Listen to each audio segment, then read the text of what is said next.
Hey guys and girls, my name's Alan and welcome to this gameplay commentary. So as promised, this is a match of Uncharted 4 multiplayer. I know I haven't done a lot of Uncharted recently because I've been busy with Mass Effect Andromeda. Hopefully if you enjoyed those videos, I don't know if you're playing, if you are, let me know in the comment section below what your thoughts are on the game so far. I'll be honest, I haven't completed the campaign yet. I have put in some hours, but most of it's been spent playing multiplayer. As you can see, I am playing with the Type-95, which is one of the new DLC weapons, and this is one of my early matches, very early matches. And I've seen a couple of people do really well with it, so I thought, yeah, no, I'll give it a crack. And funnily enough, the guy that I just lost the fight to there was using the Type-95, but I suppose, I don't know, it was 2v1, I got shots on, it was weak, it was one shot, and I lost out at the end, but it is what it is. So yeah, the weapon is actually quite good. I quite like it. It looks quite cool. Shoots pretty well. The recoil is a bit high, but decent rate of fire. I'd say similar, maybe a little bit faster than the AK, but not quite as fast as the HS.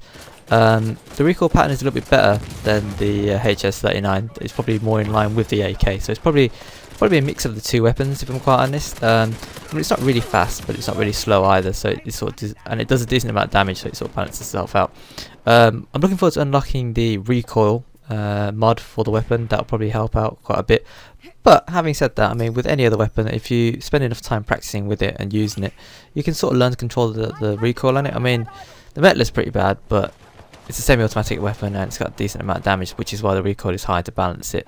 This weapon doesn't do quite as much damage as the metal, obviously, but it does have a decent rate of fire coupled with decent damage, so that the damage output is pretty good.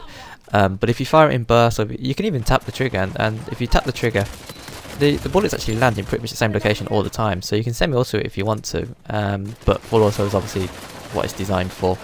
But yeah, CQC, it obviously shines very well, but at long range you sort of have to control your fire just a little bit to obviously get the most out of the weapon. But as I said, with all things, it's all about practice. I do have a DLC pack opening video that I'm working on, but obviously with only 10k to spend at any one time, the videos aren't really long if I do it in one part, so I've had to try and stock up on relics, and I'm working on part 2 at the moment, so hopefully that video will go up not too far in the future. Possibly early next week is my prediction, so stay tuned for that. I'm going to open some DLC chests, and well, you already know one of the things I got from the chest.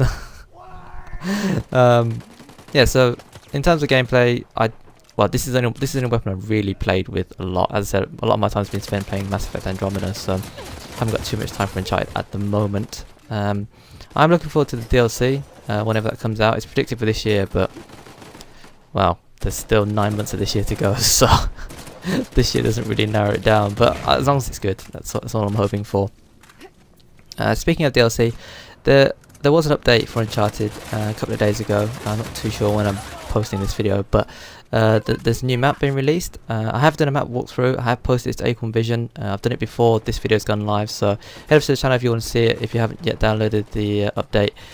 Just so you know, the patch itself, or update, is actually 3 point something gig, which is fairly big for an update. I don't know if that's just the normal size for maps, but it seems like there's probably more information in there that they haven't told us about, whether that's just bug fixes and stuff, or potentially some other stuff that they haven't talked about. They did mention in the live stream that I did for the March update, was it a couple of weeks ago now, they did say there were some more surprises for multiplayer coming, so possibly there's something that they haven't told us about which they've included in that update. Maybe they just need to flick the switch and turn it on, so who knows. But maybe I'm just reading too much into it, but 3 gigs for one map is fairly big. 3 point something, closer to 4 I think it was. So yeah, the map is available now, so just update your game and it will just download. What else? I can't remember the last thing I talked to you guys about in a gameplay commentary. It might have been before I went to London. Well, a couple of months. Well, okay. Yeah, like halfway through March, I went down to London. Did some touristy things. I went on the London Eye for the first time, and that was really cool. It goes a bit faster than you think, when you're looking from the outside, it's not that particularly fast, but when you're on the thing itself, to do a full circle, it's like, I don't know, 15 minutes maybe, which, given the size of it, is not that long, I don't think. If it would have been a bit slower, it would have been a bit nicer, but still, it was really cool. I got like I was planning to go, well, the ticket was bought for the evening, so about 5-6 o'clock, and I was hoping to get like a nice sunset. Unfortunately, it was cloudy on the day, but We got it. Well, by the time we got onto the wheel, there's a massive queue, as with all the tourist attractions. We got on it just as, by we, me and my sister, I went with her. We got on it just as the sun was sort of fading, and even though it was cloudy, we got like a nice dusk sort of, you know, sunset. Not sunset. We got like a dusk sort of setting, so that was really nice. And you know, the lights were starting to come on. And then we also did the London dungeons, which I get crapped on by that dude. I dropped down from the ledge onto the floor, and I somehow still managed to get hit. I studied history at school. Well, obviously a lot of kids study history at school, but obviously I studied all this before, and so all the stuff they were talking about, it's sort of like a, I didn't realise, but it's a guided tour. So they take you around in a group of about 15-20 people, and they just show each room that they take you into is like a snapshot of British history.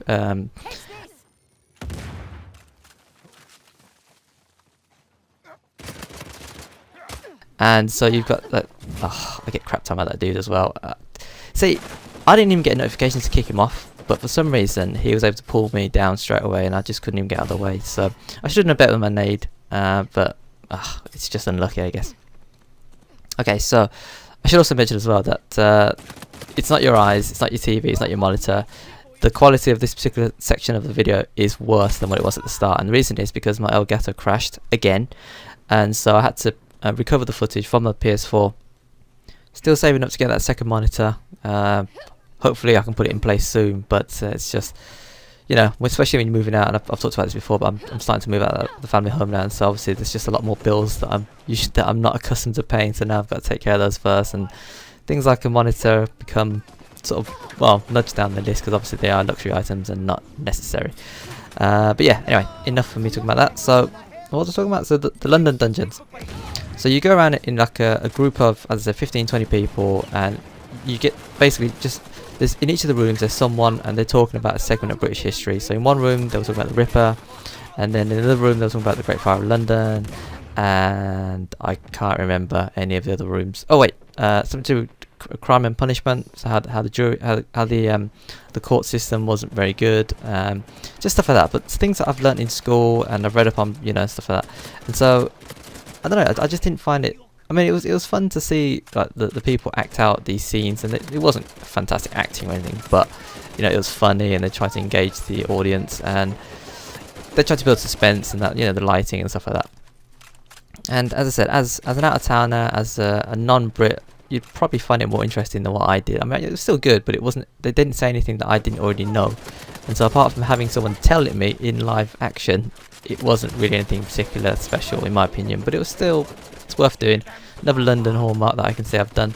But the London night was good. And then the next day I stayed overnight, and then the next day we did Madame Two Swords, and so that was just so busy, and it was all right. I probably wouldn't do it again. It's one of those things where you go see it and then that's it. It's literally just you take a load of pictures with a bunch of statues, I guess. I mean, I know they're waxworks and stuff, but yeah, it's not. As I said, it's fun to do once, but I probably wouldn't do it again. London Eye was definitely the highlight of that trip for me. So we did all three of them. Got one of these like group ticket things, get a bit of a discount. They're really, I think, we got a bit of a discount because there was an offer on, which is why we decided to do it. But I don't know if I'd pay full whack for all of these events. You know, I mean, for what they were, as I said, London Dungeons. I mean, while it was interesting, it wasn't particularly great because it didn't tell me anything I didn't really know.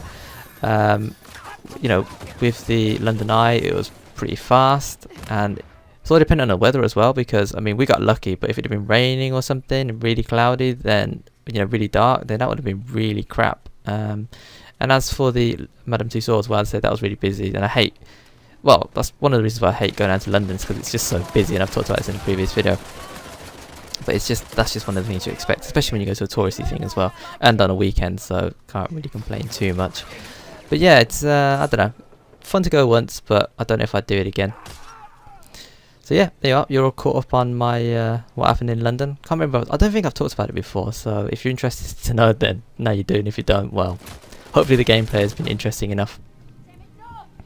not too long of this match to go now. As you can see, it's pretty back and forth, tough going. And I'm doing all right with the Type-95, getting some kills in. I'm still trying to work on getting a decent match of potentially the other weapons that I unlocked. I'm not saying I did. I'm not saying I didn't unlock them. You have to wait for the DLC pack opening video, chest opening video. God, full on gone into Mass Effect Andromeda mode there. So yeah, I guess even though technically this isn't an MEA video, I'm going to talk about it for a little bit, just because it's a few seconds after the match. But it's pretty rough, the multiplayer. I'm not going to lie to you. I wasn't there for the start of Mass Effect 3. I sort of started playing it a couple of months after because a friend told me to start playing it. But it feels as though it's in the same sort of state that Mass Effect was when it first came out. And I don't understand that. People are saying, well, Mass Effect 3's been out for however long and that's why it's so polished now. Well, I use the word polished loosely. But that's not really an excuse because Mass Effect Andromeda is basically just a continuation of Mass Effect 3 multiplayer, so surely we should be at the point that Mass Effect 3 ended, not what it was at the start, unless they literally took the start of Mass Effect 3 and used that as a starting point to make Andromeda, but then that really doesn't make any sense to me. So they've announced some balance changes and stuff coming out later in the week. Hopefully we get some decent changes, but I'm not holding my breath, and from the clues they've given so far, it's mostly to do with single player anyway, so I don't know, just have to wait and see. I'll post any significant news obviously to Acorn Vision and gameplay to Acorn Vision Gaming as usual. So that'll do it for today's video. Hope you found it interesting. Let me know in the comment section below if you've tried the weapons and if you've got any thoughts you'd like to share me regarding them. Drop a like if you enjoyed the content. And as always, thanks for watching, thanks for listening, take care, and I will see you later.